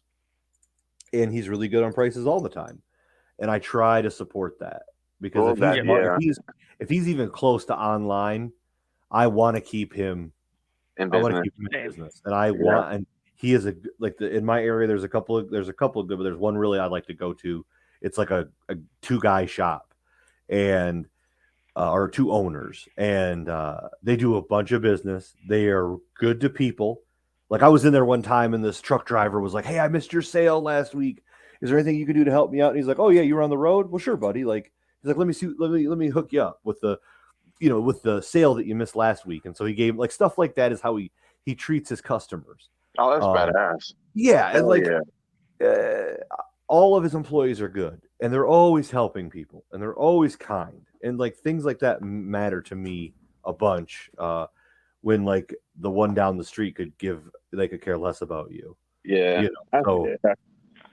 That's why I like my local gun shop because I bought so much from them. I mean, even in the past, couple months, especially from not being around for so many years, like I started buying from them again. Now I walk in, they're like, hey, how's it going? And like they know me by first name. And they're like, oh, what you're looking for today? I'm like, I'm browsing just like normal, like just impulse buying. And they always hook me up on stuff and give me discounted prices and throw in extra, so I try to support them as much as possible. And when there's deals somewhere else, I'm going online. I mean, it is what it is. If there's a super good deal, but I try to support the local guy. I think it's important.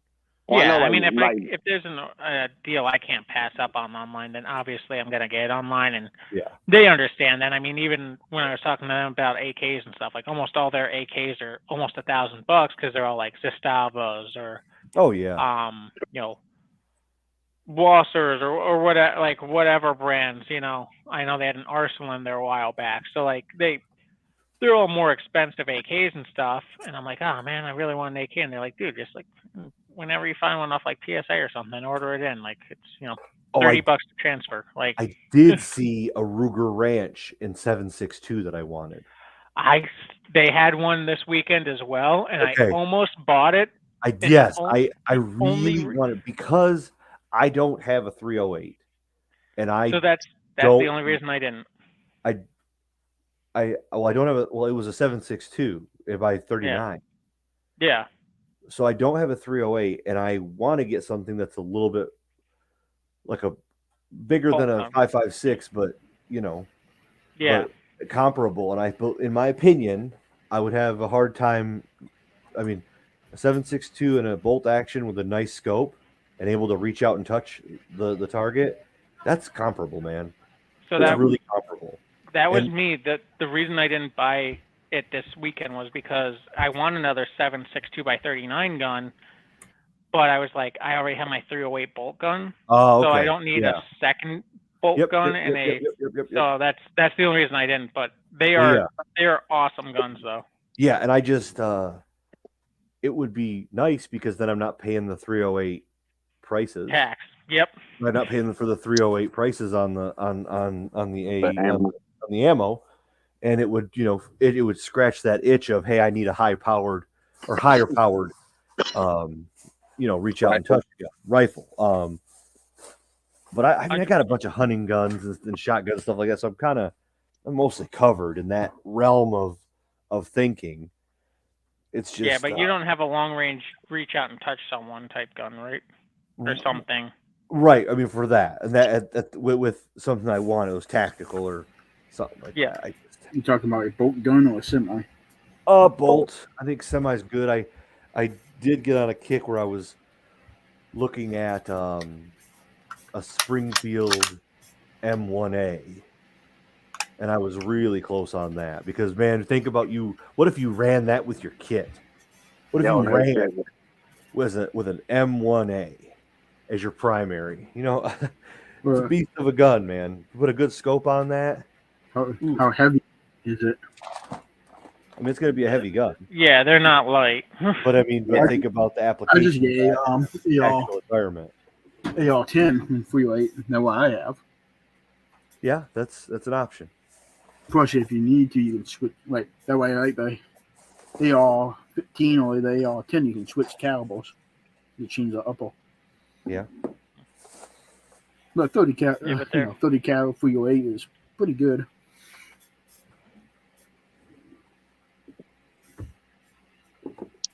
That is why eventually I do want to also get a 308 semi-auto, but that and the AK will be around the same purchase time. Well, I say same purchase time, like whichever one comes first, that'll be the one I get. I had an option to buy an Aero, I think it was like the Aero Precision M5 or something like that a couple weeks ago, and I would have paid less than my P38 for that. But at the same time, I'm like, okay, now I got to buy AR-10 mags. I got to buy another kit for the AR-10. It only had irons on it, so I'm like, I got to buy a scope. Or no, it didn't even have irons. It didn't even have a scope on, so I'm like, I got to buy an optic. I got to buy irons. I got to buy a sling. I got to buy another light. Like, all these things were adding up in my head, and I'm like, right there's hundreds of dollars on top that I have to get for me to really feel good with that rifle. Purchasing that rifle opposed to this, which granted, completely different animal. I get it, but comes with a holster, came with 3 mags. I'm like, I'm already good, So. Well, and that's my problem. I think is just I cut down all calibers in the past couple of years.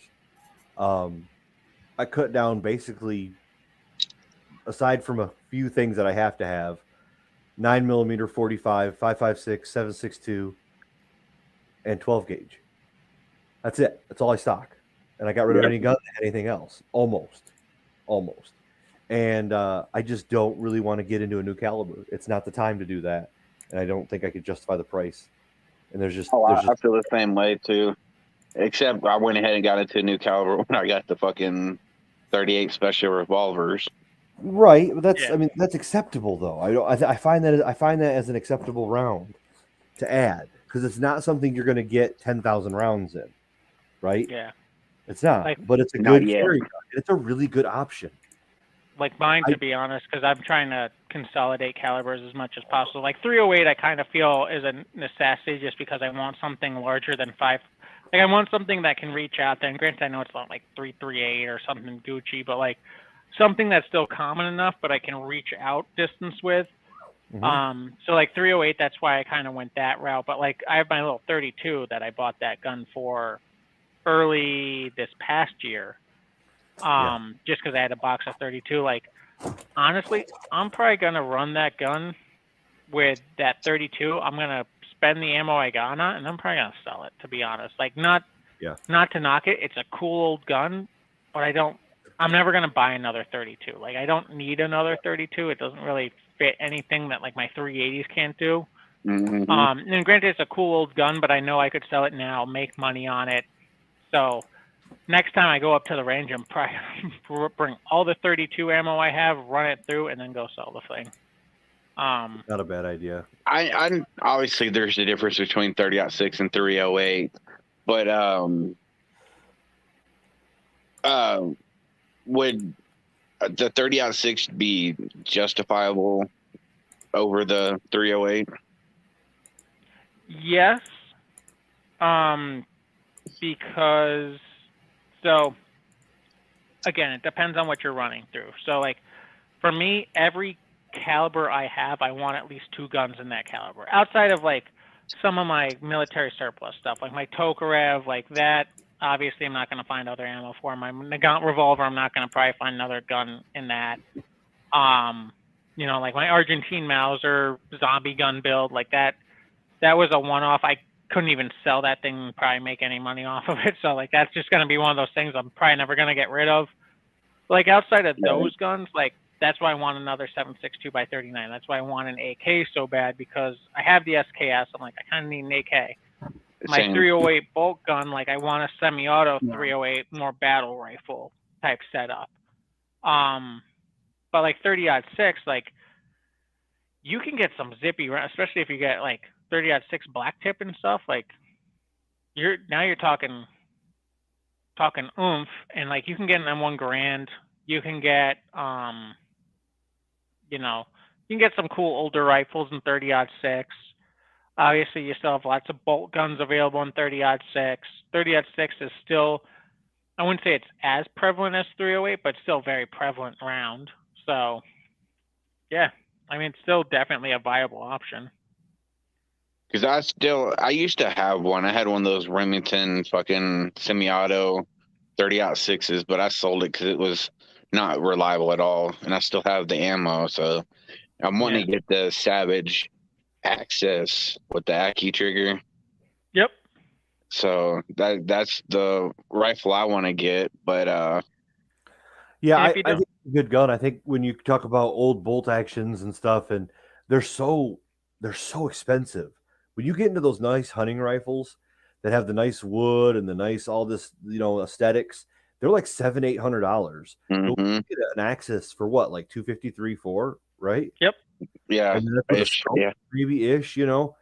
It's hard to compete with, man. When you're talking at that kickoff of a price, I just think it's a viable option for you. You know, and I think that having those are good. I think when you're in a kit, if you were running a bolt action, you'd want to back up with like I don't know, maybe a carbine and a pistol, but still have that option. I don't know. Mm-hmm.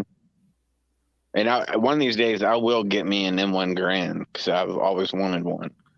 Yeah, so I have a hard time with that with the prices, man. I just can't. Exactly, but I can't. I sold every antique gun I had. I sold every antique gun because I don't know. And I can't justify the price. I can't justify the price of an M1 Garand when I can get 2 to 3 ARs for that price. Right. I mean, I don't know, man. Are we looking at end game? Are we looking at what you need to be as prepared as you can be? Maybe. And I just can't justify spending the money on an M1 Garand. Again, M1 Garand with the right ammo goes zippity zip. Mm-hmm. Right. Go watch some Clint Smith videos on the M1 Garand. Ping. Well, again, like you see some of the armor penetration, and I mean, I'm talking like really bad end game, like obviously invaded by a foreign force. Please don't shoot my dog. Like you see some of them where they're popping, you know, plates and stuff like that with 5.56. And it's like, okay, yeah, it's there. And then they get some black tip 30-06. It's just like, boom. Yeah, that's true. So, anyone ever had experience with the Stoeger STR9? Have a local place that's having a sale on them, but I've heard mags are hard to find and expensive. Stay away from it. STR9. In these days, if you're looking for a reliable semi-automatic handgun, you have so many options in the top 5 brands that are Exactly. Yeah. affordable, You don't. reliable. I don't even see an option for these class. I would say even class B brands. I just, unless you have aesthetic things that you're particularly fond about, I just don't see the call to them when there's so many options in the top tiers. I mean, it depends on what the price. I've seen. I feel like I've seen the Stogers, and Stogers are a good brand. Like they're perfectly. They're not. They don't have the fame and notoriety of like Glock or Sig or anything like that, but they're a perfectly good brand. But Be right back. I would have to see what the price point was, because again, like Exactly. Yeah. if you're looking at like $400 or even like 350 or something like that, like 350 maybe. Like, but if you're looking like 350, $400, then no. In that case, go buy a used Glock because you're going to have more availability for parts and all that stuff. Unless the gun just feels so much better in your hands. I've never held an STR9, so I wouldn't be able to say. Same. But if it's like, oh, we're looking at like 250 or something, okay. And it's like you only have, like I have a friend right now. She has $300 or less to buy herself a handgun. She wants to buy herself her first handgun. Well, if it's coming at like 250 and it's a perfectly reliable gun, like yeah, you're not going to have the compatibility of Glock and stuff like that. But you buy that, you buy an extra mag or something in a holster, like she's probably going to be set for if someone kicks in her front door. So the SAR9s, those I used to see those at my local. I don't know of anyone that's owned those either. Like that's another good Me one that neither. I've never seen anyone own one. I mean, so Lead-Laced Anarchy says it's under $3. So yeah, so for under $3, the STR9 might be worth it then. Like if nothing else, it's they regular 299 beans. Yeah, so in that case, in my opinion then, it might be worth it. Taurus is slightly cheaper. Taurus is always probably be cheaper. Real Glass 3222 says Stoker STR9 can be got right now for $259 plus a 50 bean rebate. So if that's the case, you're looking at 209 beans for a 9mm handgun.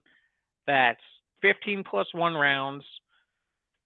Yeah, I mean, if you're on a budget, like if you have no money right now and you're barely gonna shoot the thing, then that might be worth it. Like that's a great option for someone, especially like again, like in my friend's case where she's like, I only got about $300. The less money I have to spend, the better. But I don't want her to just be stuck with like a high point. I don't want her to get a Sky. Well, you could always get like even the SD9 VEs. When you can find them. Again, like she's not the type, she won't ever order online. Like she has to go to the gun store and pick it up and be able to put her hands on it type thing. So Okay, gotcha. if it's not something that she can do that to, then something like that might be a great option in that case. Like if you're, again, like if I'm Joe Blow, never owned a gun before, only got a couple $100 to my name. He does not. He has the Steyr, not the Stoker. But Stoker, again, is a perfectly fine. They used to make clones of the Berettas. The wasn't the Cheetah. Actually, they may have made the Cheetah, copy of the Cheetah as well. It's like the Beretta 9000 or something. Like Stoker used to make a copy of that, and it was just as good as the Beretta one.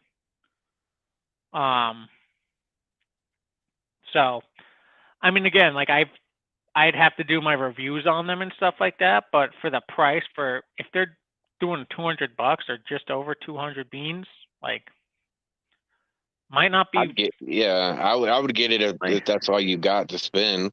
Yeah, it might be worth it just to try it out. And I mean, worst case scenario, you go and you resell it. I'm sure you can probably resell it and not lose too much money on it. And then you buy yourself something a little better, or it's something that you can have until you can afford something better.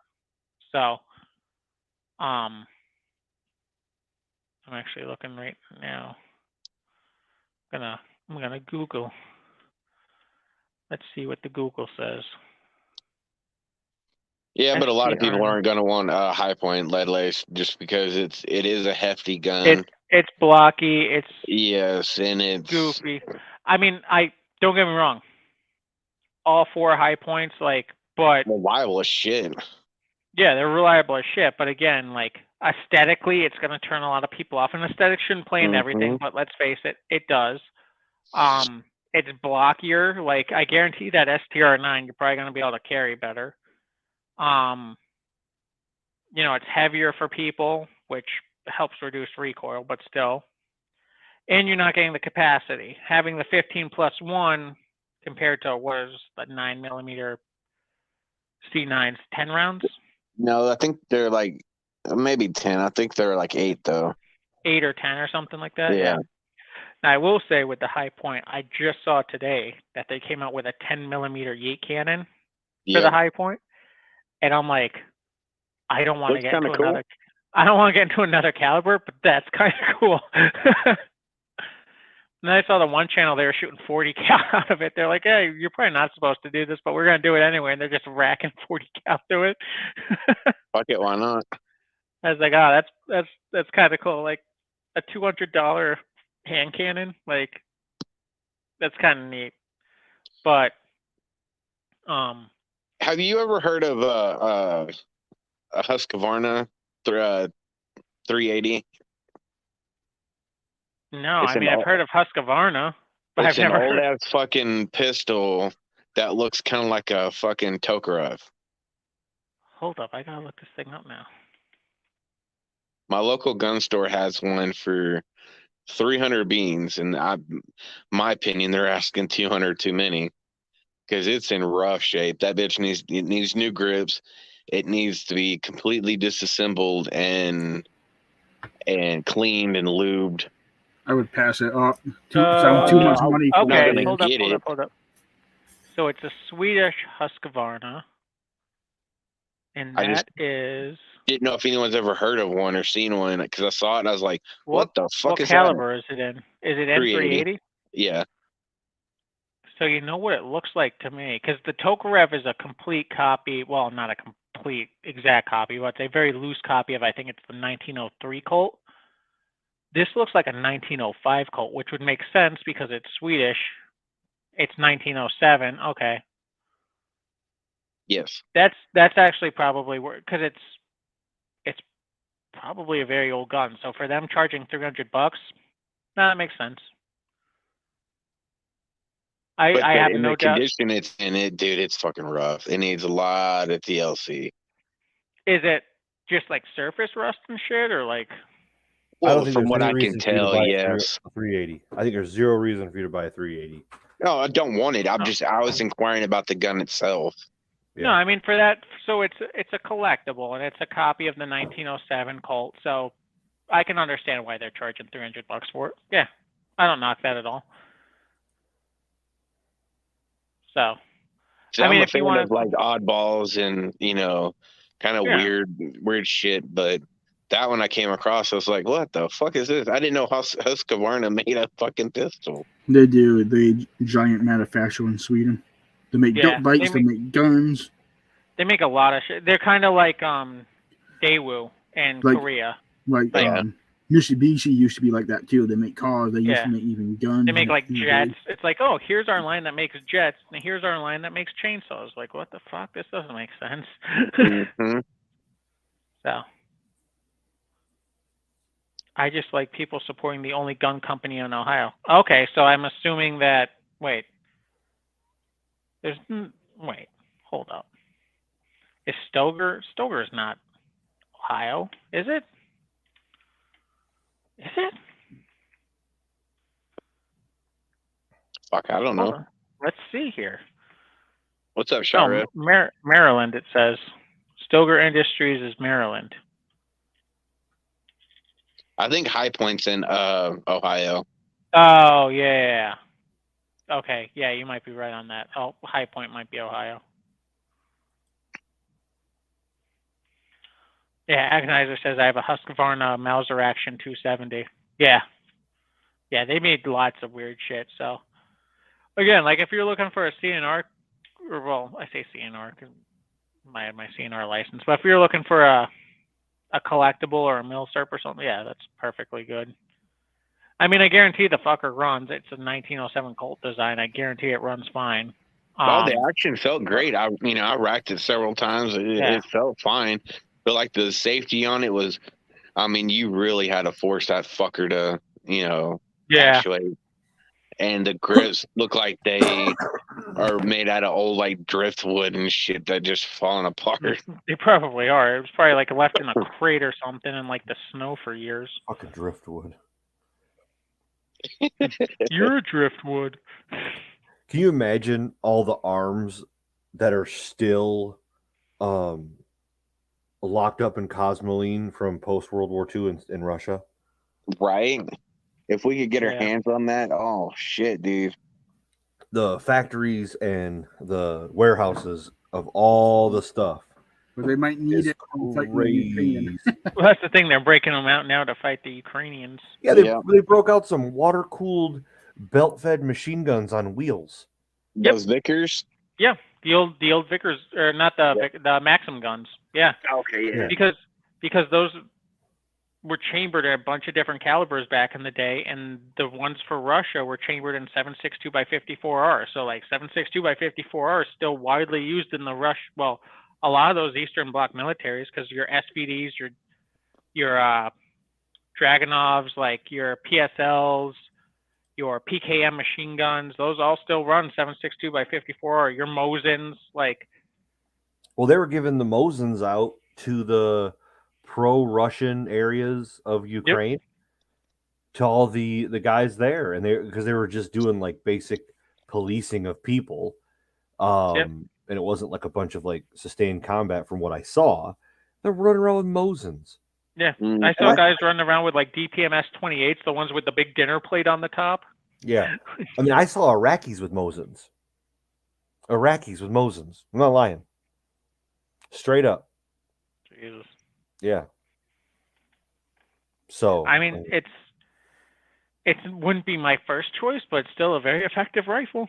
Like better than nothing. He had it in a tactical sling, like a 3-point sling. It was super funny. That's funny. If Russia could dump all their surplus that they could find in their crates to us, it could make a lot of money off that. Oh, fuck yeah. But they can't because we're not allowed to have it anymore. Man, it's retarded.